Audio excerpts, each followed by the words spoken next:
Bonsoir à tous, bienvenue. Si vous nous rejoignez à l'instant, nous nous retrouvons en direct de la Basilique Vaticane où le pape Benoît XVI a donné rendez-vous aux jeunes, aux étudiants plus particulièrement, à quelques jours de Noël pour se préparer à la fête de la Nativité. C'est donc avec les étudiants romains qu'il s'apprête à célébrer l'office des vêpres au terme d'une journée particulièrement chargée en actualité vaticane. Peut-être l'avez-vous suivi, de nombreuses sources annoncent depuis hier que sans doute samedi, le pape Benoît XVI devrait reconnaître les vertus héroïques de son prédécesseur, le grand Jean-Paul II. Il devrait donc le déclarer vénérable. C'est l'avant-dernière étape avant sa béatification.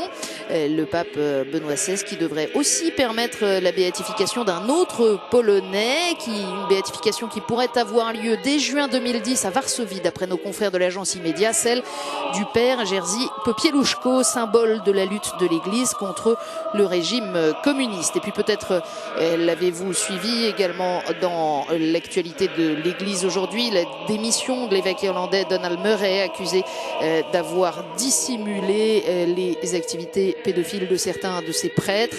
Et puis la sanction par le Vatican, une nouvelle fois contre l'archevêque zambien Emmanuel Milingo, désormais réduit à l'état laïque. L'archevêque exorciste zambien excommunié déjà depuis septembre 2006, qui a effectué de nouvelles ordinations sans autorisation du Saint-Siège et qui se rapproche à nouveau de la secte Moon. Enfin, à noter que le pape Benoît XVI a reçu aujourd'hui 8 ambassadeurs du Danemark, d'Ouganda, du Soudan, du Kenya, du Kazakhstan, du Bangladesh, de Finlande et de Lettonie. Et il a insisté pour que la communauté internationale parvienne à des accords contraignants en matière de protection de l'environnement, et ce, à la veille de la clôture de la conférence de Copenhague. Voilà quelques mots du contexte dans lequel Benoît XVI, au terme de cette journée très chargée, va célébrer l'office des vêpres avec les étudiants. Les étudiants qui sont nombreux dans la Basilique Vaticane, peut-être l'avez-vous aperçu déjà sur les premières images, et qui, il y a quelques instants, en attendant Benoît XVI, puisqu'ils sont tous en place depuis un moment, ont entendu un extrait du discours de Benoît XVI aux participants à la rencontre européenne des étudiants d'université qui avait eu lieu le 11 juillet dernier.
Beatissimo Padre,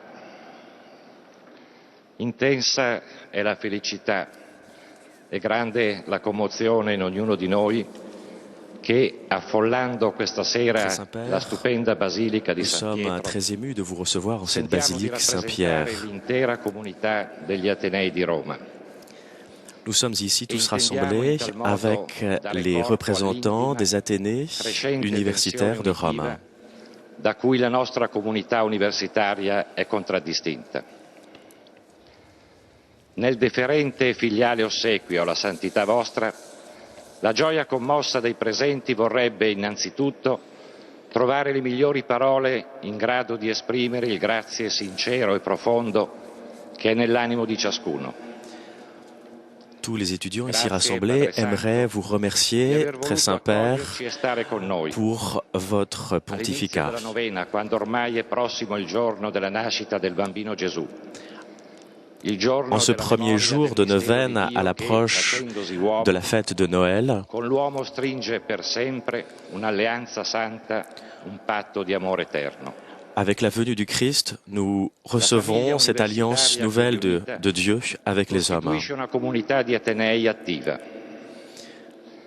Molte iniziative ne scandiscono la vita e testimoniano il generoso impegno di studenti, docenti, La plupart des étudiants ici cappellani, rassemblés assistenti partagent spirituali, toutes nos convictions catholiques personale tecnico, de défense amministrativo e de la vie assistenziale. en particulier.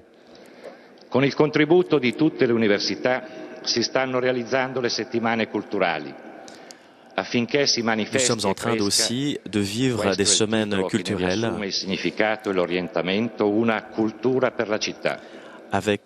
Nous avons pour thème la culture pour la cité.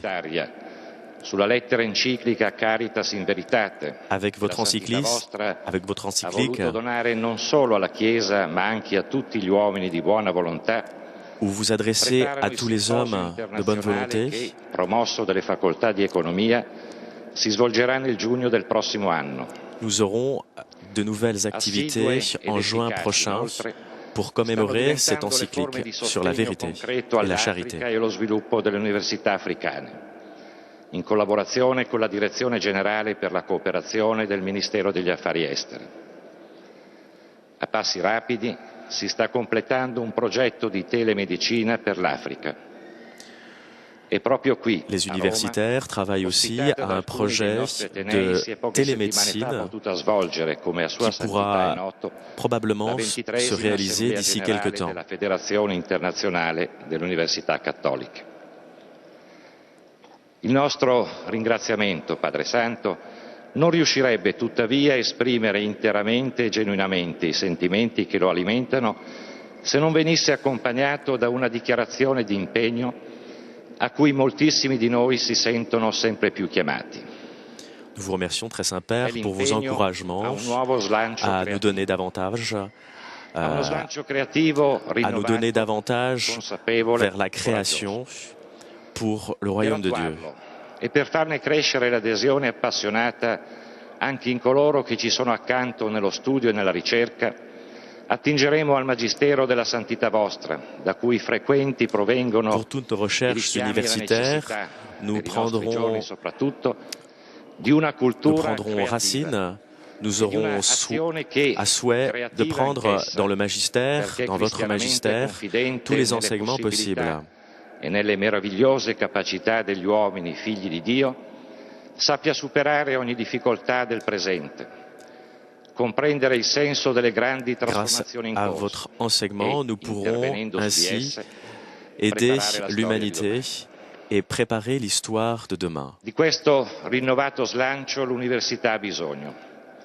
Ne ha bisogno per superare davvero l'université a donc besoin de cet élan créateur et de votre enseignement. Riusciamo a corrispondere a ciò che i giovani studenti quasi quotidianamente ci chiedono, con una domanda spesso espressa nella forma di un desiderio semplice ma conscio di se stesso e perciò forte. La domanda è: quando usciremo da queste aule, quali persone saremo? Les universitaires ont tous cette question. Lorsque nous sortirons de nos universités, que deviendrons-nous? Comment pourrons-nous vivre notre foi et partir sur les routes avec cet élan créateur pour pouvoir permettre la civilisation de l'amour pour la cité? Perderebbe il suo senso e potrebbe persino diventare pericolosa senza l'amicizia della sapienza. Le savoir sans la sagesse serait très dangereux.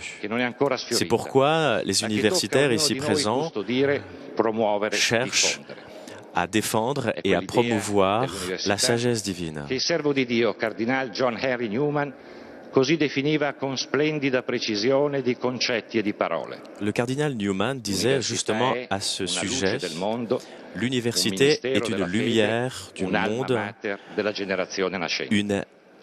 une âme qui génère la civilisation de l'avenir. Vogliamo oggi promettere alla santità vostra all'inizio della novena.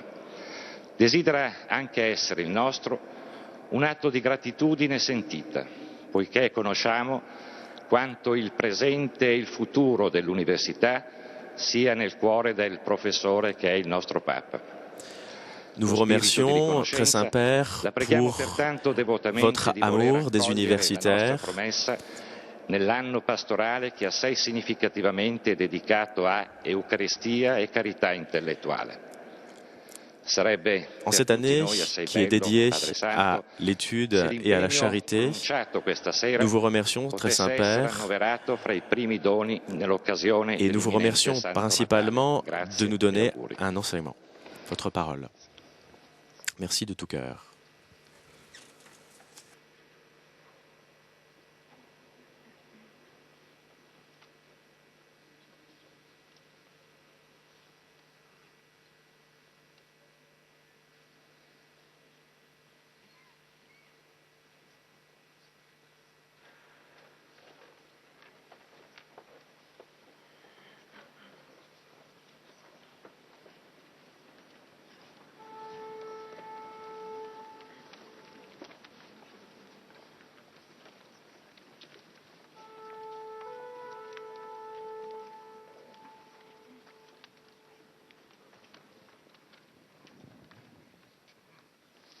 Deus in adiutorium meum intende.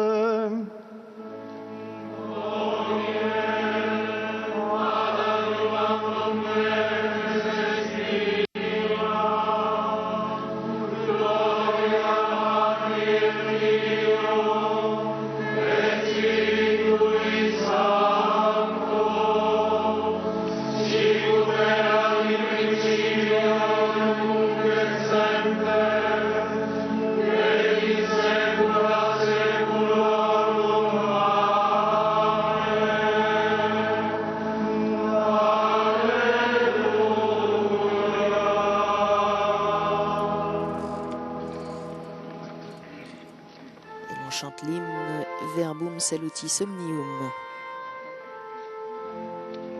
Verbum Salutis Omnium, Patris favore prodiens, Virgo beata suscipe, Castonaria viscere.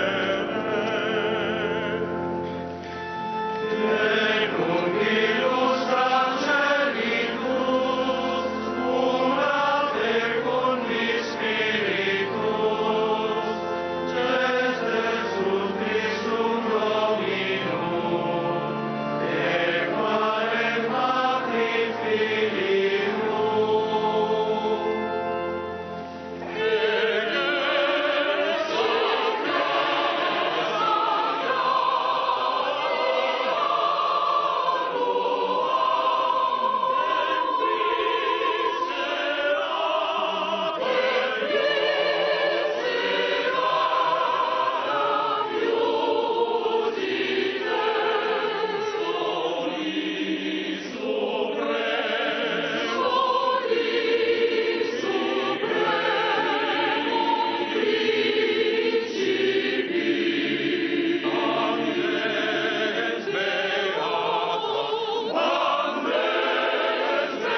Vers toi, Seigneur, j'élève mon âme.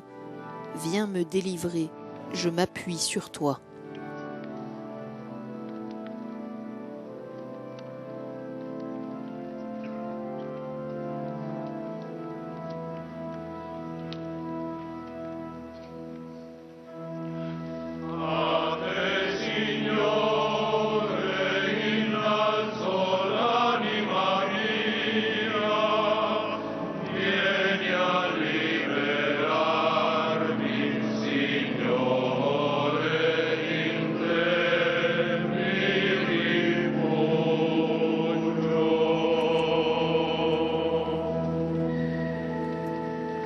Ricordati, Signore, di Davide, di tutte le sue prove.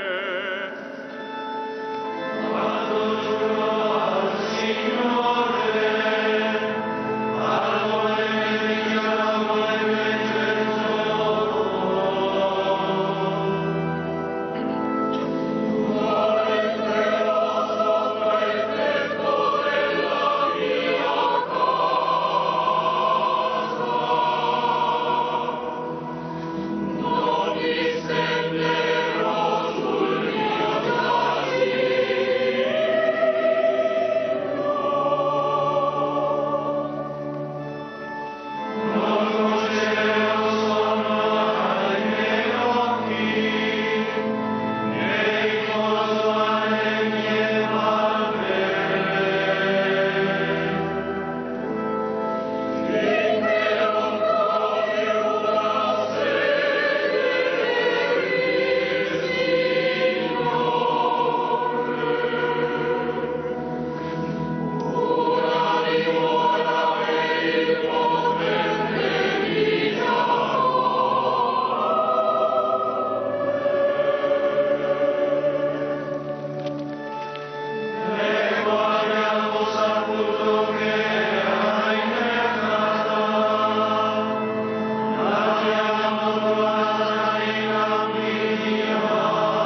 C'est la première partie du psaume 131 que l'on vient de chanter. Souviens-toi, Seigneur, de David et de sa grande soumission, quand il fit au Seigneur un serment, une promesse au puissant de Jacob. Jamais je n'entrerai sous ma tente et jamais je ne m'étendrai sur mon lit. J'interdirai tout sommeil à mes yeux et tout répit à mes paupières, avant d'avoir trouvé un lieu pour le Seigneur, une demeure pour le puissant de Jacob. Pour l'amour de David, ton serviteur, ne repousse pas la face de ton Messie.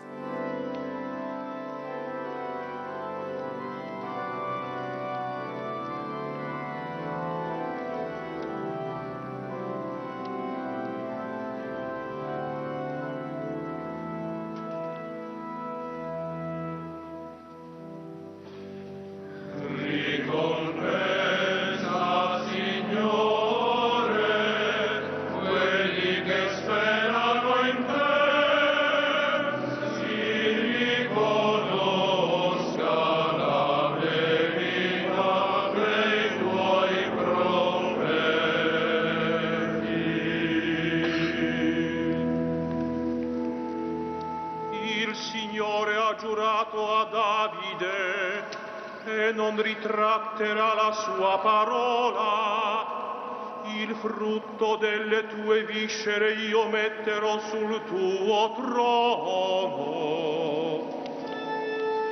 Sei l'unico sovrano la mia alleanza, e i precetti che insegnerò ad essi, anche io li vivrei sempre segnato sul tuo trono. Il Signore ha scelto Sion, l'ha voluta per sua dimora. Questo è il mio riposo per sempre, mi ravvederò perché l'ho desiderato.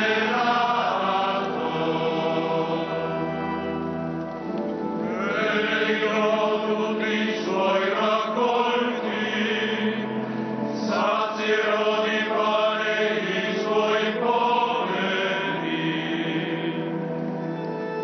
rivestirò di salvezza i suoi sacerdoti, esulteranno di gioia i suoi fedeli. Farò germogliare la potenza di Davide, prevalerò una lampada al mio consacrato. Porgerò di vergogna i suoi nemici, ma su di lui splenderà la corona. Gloria al Padre e al Figlio e allo Spirito Santo,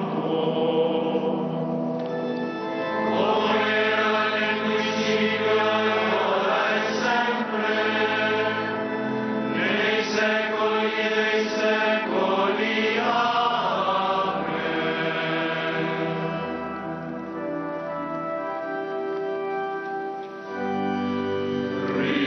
Ricompensa, Signore, quelli che sperano in te, si riconosca la verità dei tuoi profeti.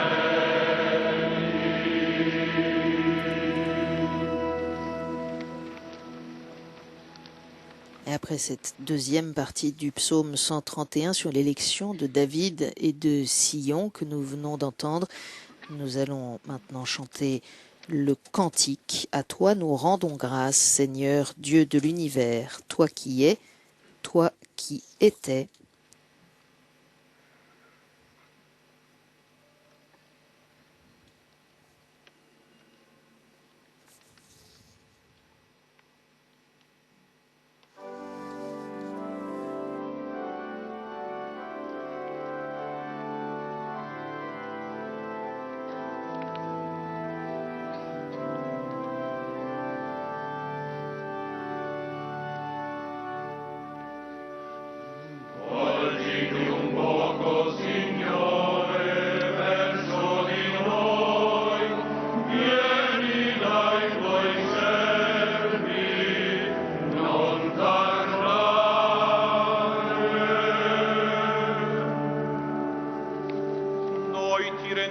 Grazie, Signore Dio Onnipotente, che sei e che eri.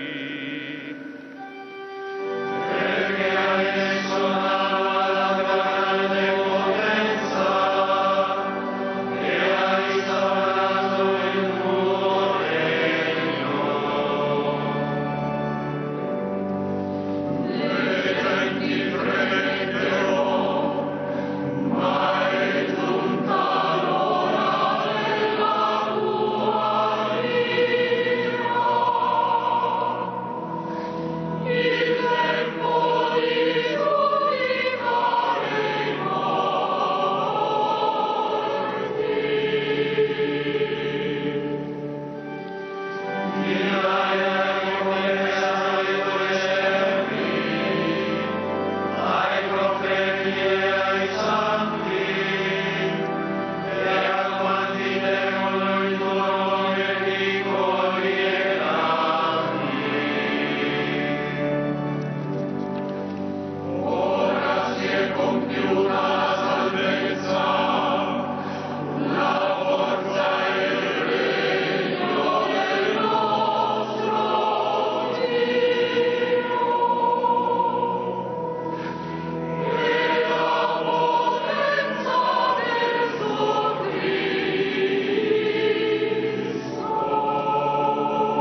Que le Dieu de la paix lui-même vous sanctifie tout entier et qu'il garde parfait et sans reproche votre esprit, votre âme et votre corps pour la venue de notre Seigneur Jésus-Christ. Il est fidèle, le Dieu qui vous appelle. Tout cela, il l'accomplira.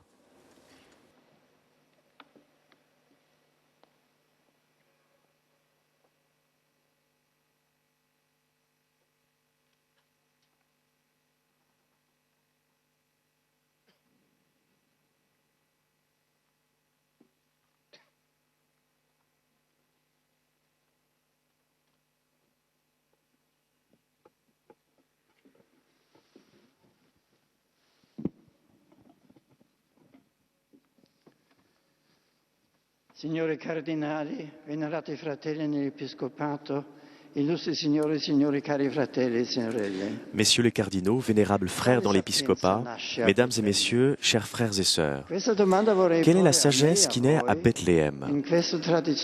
Telle est la question que je vous pose en cette rencontre traditionnelle avec le monde universitaire romain avant Noël. Aujourd'hui, à la place de la messe, nous célébrons les vêpres. En ce jour qui coïncide avec le début de la neuvaine de Noël, nous chanterons l'antienne majeure qui suit. Ô sagesse de la bouche du Très-Haut, toi qui régis l'univers avec force et douceur,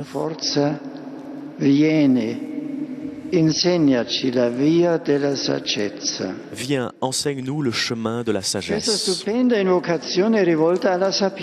Cette étonnante invocation est adressée à la sagesse, figure centrale des livres des Proverbes, de la sagesse et du Siracide. Ces livres sont justement appelés sapientiaux, et dans la tradition chrétienne, la sagesse correspond à une préfiguration du Christ.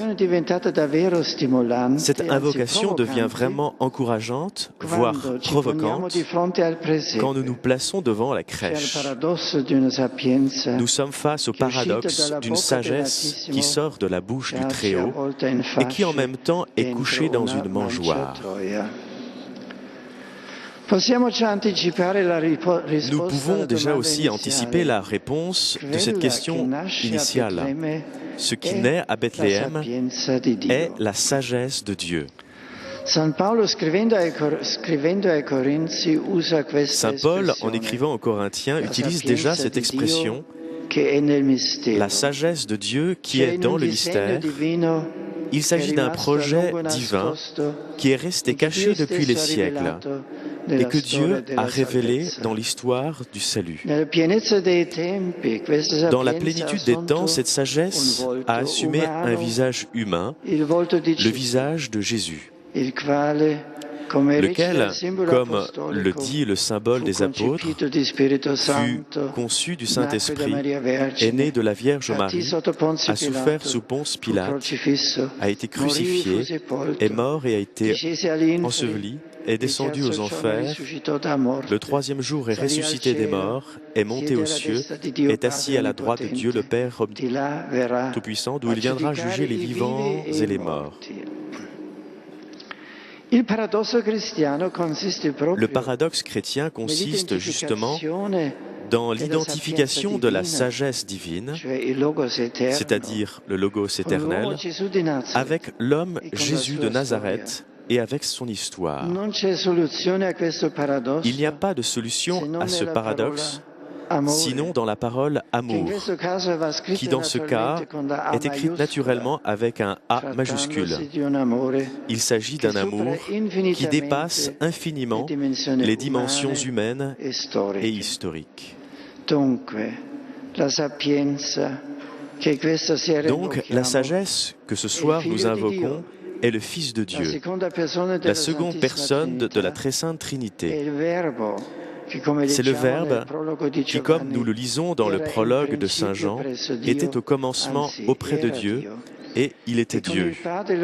Et avec le Père et le Saint-Esprit, il a créé créé toutes choses et il s'est fait chair pour nous révéler ce Dieu que personne ne peut voir. Chers amis, un professeur chrétien ou un jeune étudiant chrétien porte à l'intérieur de lui un amour passionné pour cette sagesse. Il lit tout à sa lumière. Il en saisit les traces, les parcelles élémentaires dans les vers des poètes, dans les codes juridiques et dans ces événements de l'histoire, dans les œuvres artistiques et dans les expressions mathématiques.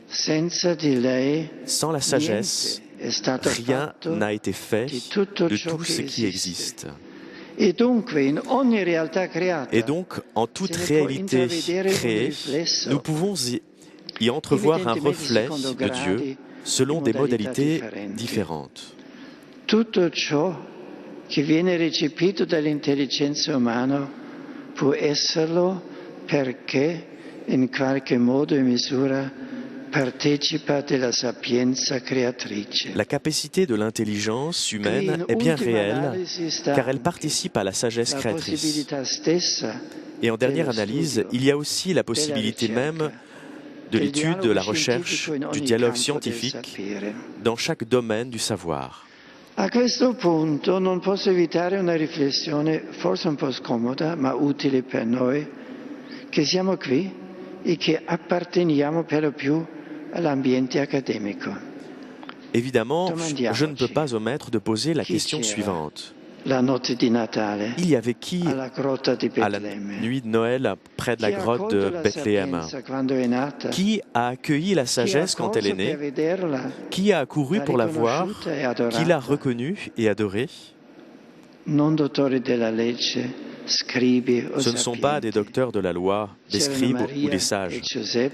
Il y avait Marie et Joseph. Et après, il y avait des bergers. Que signifie cela? Jésus dit un jour, « Oui, Père, parce que tu as décidé, dans ta volonté bienveillante, tu as révélé ton mystère aux petits. » Mais alors, cela ne sert à rien d'étudier? Est-ce mauvais d'étudier pour connaître la vérité? L'histoire de 2000 ans du christianisme exclut cette dernière hypothèse.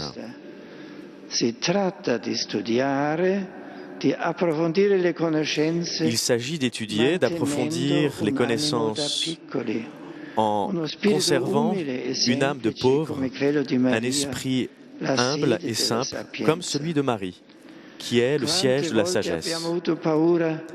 Combien de fois nous avons eu peur d'approcher de la grotte de Bethléem parce que nous nous préoccupons souvent des critiques et du monde actuel.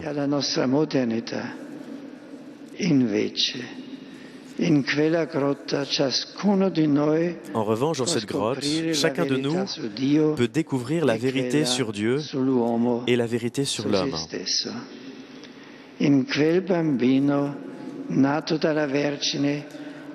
Dans cet enfant né de la Vierge, se sont rencontrés vérité et humanité. L'aspiration de l'homme à la vérité éternelle a touché le cœur de Dieu, qui n'a pas eu honte d'assumer la condition humaine.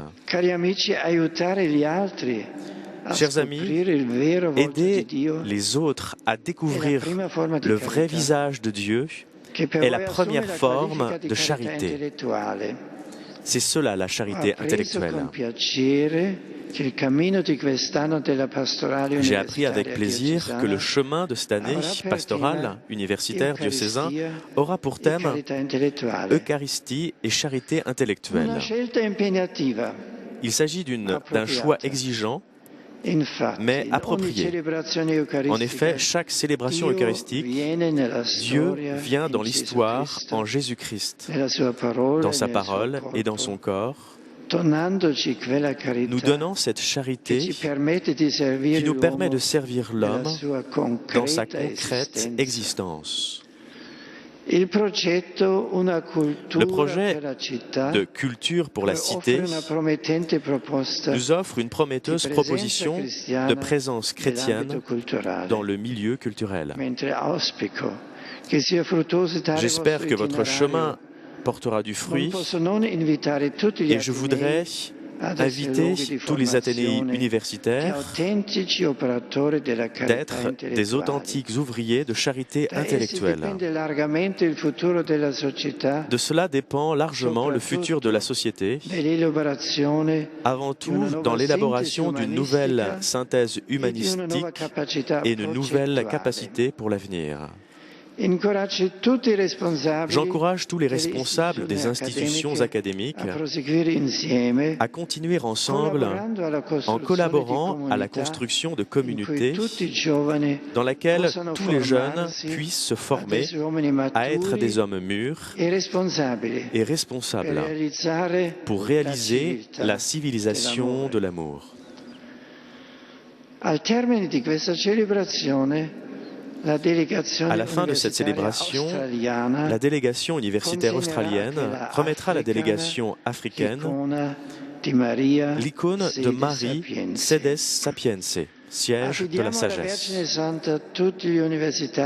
Nous confions à la Sainte Vierge tous les universitaires du continent africain les efforts de coopération qui, en ces mois, après le synode spécial pour l'Afrique, se développent entre les universités romaines et africaines.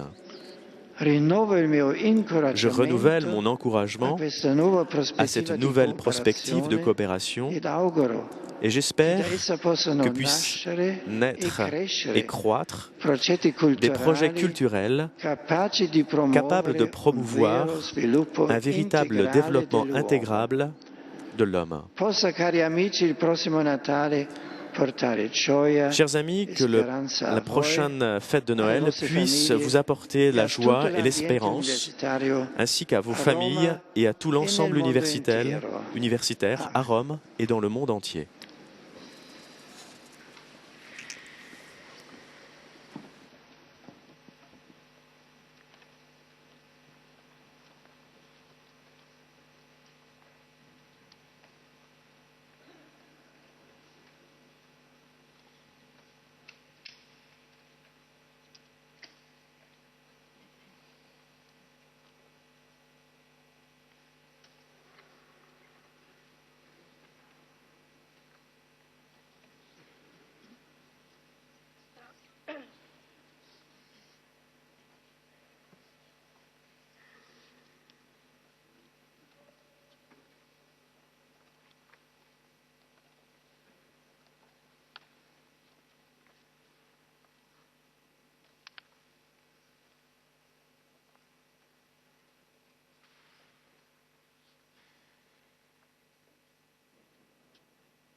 anima mea Dominum.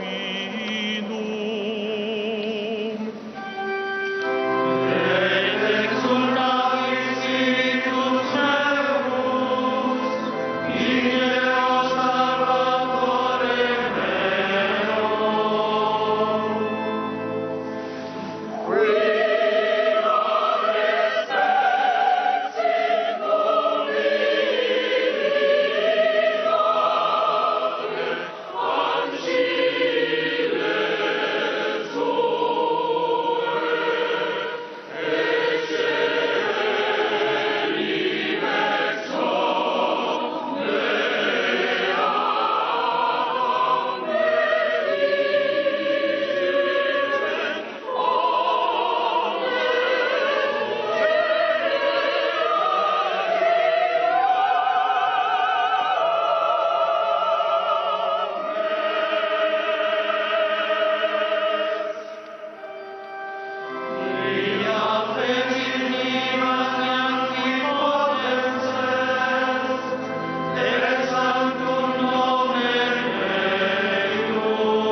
Innalziamo la comune preghiera a Cristo Salvatore, nato dalla Vergine Maria. Élevons notre prière au Christ Sauveur, né de la Vierge Marie.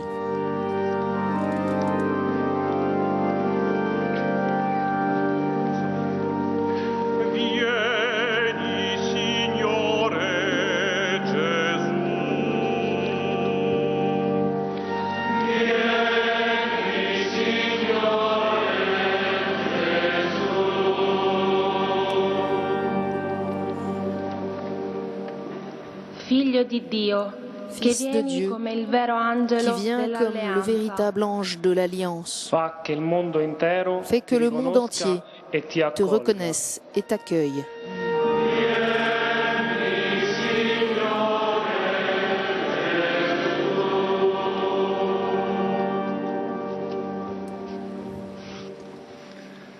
Verbe de Dieu, toi qui t'es fait notre frère, libère l'humanité des obscures tentations du mal.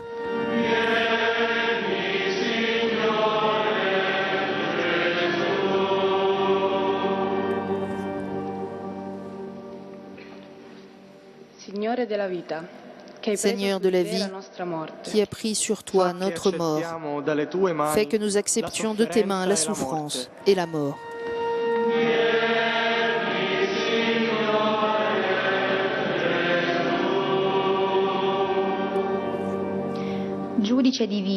Juge divin, toi qui donnes la juste récompense, montre-nous la miséricorde qui ne connaît pas de limite.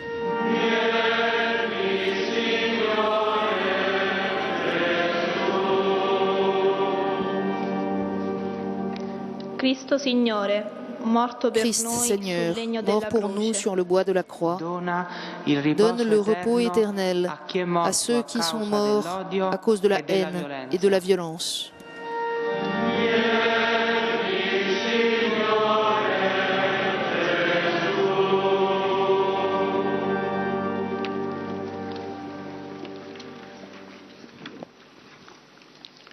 Ricordati di noi, Signore Gesù, presso il Padre tuo, e ammettici a pregare con le tue parole.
Dieu créateur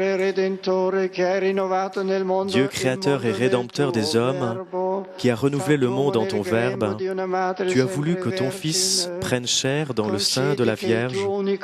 Sois favorable à notre prière, que ton Fils unique qui s'est fait l'un de nous donne part à sa vie divine. Per il nostro Signore Gesù Cristo, tuo Figlio, che è Dio e vive e regna con te, nell'unità dello Spirito Santo, per tutti i secoli dei secoli.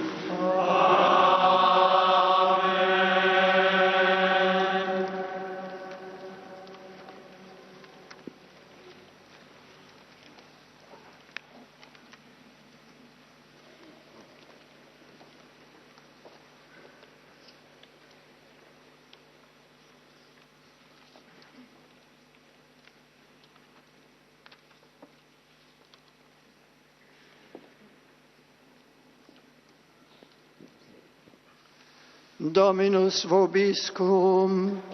Et spiritu tuo. Sit nomen Domini benedictum. Ex hoc nunc et adiutorium nostrum in nomine Domini. Benedicat vos omnipotens Deus, Pater et Filius et Spiritus Sanctus.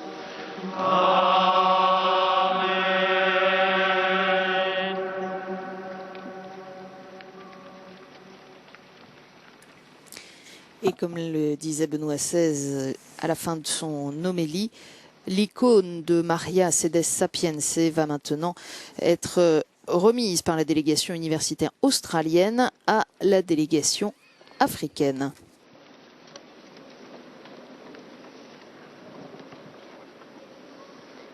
Beatissimo Padre, a nome dei giovani universitari di Roma, le esprimo i nostri più affettuosi e filiali saluti. Très Saint-Père, nous vous saluons cordialement et nous confions cette icône de Marie Sedes Sapiense qui voyage à travers le monde. Ce sont nos frères australiens qui vont donner cette icône à nos frères africains. C'est un petit signe d'un grand projet de faire un pont de connaissance entre Rome et l'Afrique. Le retour à Rome de cette icône est un grand signe d'espérance et qui nous pousse à un engagement.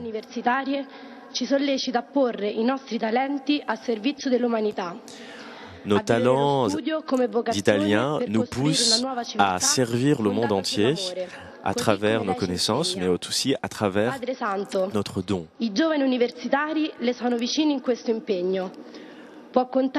Très Saint-Père, nous sommes enthousiastes et créatifs à transmettre les valeurs authentiques de l'Évangile avec tous les jeunes du monde. Nous désirons montrer l'exemple. Je voudrais, au nom de tous les universitaires, vous souhaiter un joyeux anniversaire, un joyeux Noël.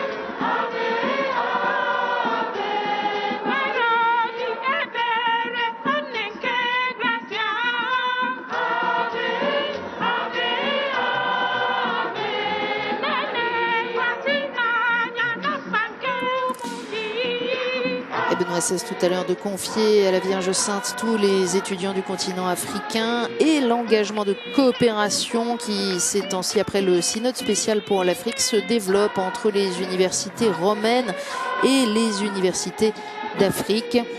Le pape qui a renouvelé ses encouragements à cette nouvelle perspective de coopération en souhaitant que se développent des projets culturels capables de promouvoir un véritable, un authentique développement intégral de l'homme.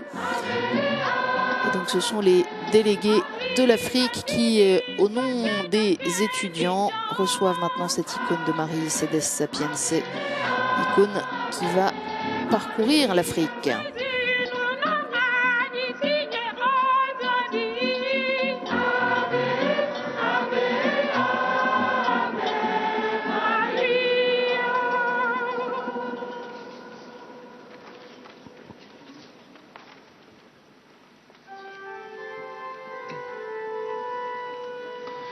Ite in pace.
Ainsi s'achève ce rendez-vous de Benoît XVI avec les étudiants des universités romaines. Et vous aurez noté cet éloge de la sagesse qui vient de Dieu, bien sûr, prononcé par Benoît XVI dans son homélie, un texte que naturellement vous pouvez retrouver rapidement sur Internet, sur le site du Vatican, www.vatican.va, ou si vous voulez revoir ce rendez-vous avec la jeunesse romaine, eh bien vous pouvez également retrouver sur le site de KTO, www.ktotv.com. Merci à tous ceux qui nous ont permis de vivre cette rencontre et cette préparation à Noël qui vient en direct. Donc merci à CTV pour ces images, merci à Jean-Marie Marseille pour les traductions, à Benoît Zimmermann qui était au son, à la diffusion et à toutes les équipes de production de KTO, sans oublier bien sûr de vous remercier vous tous de votre fidélité en vous souhaitant une très bonne soirée sur KTO.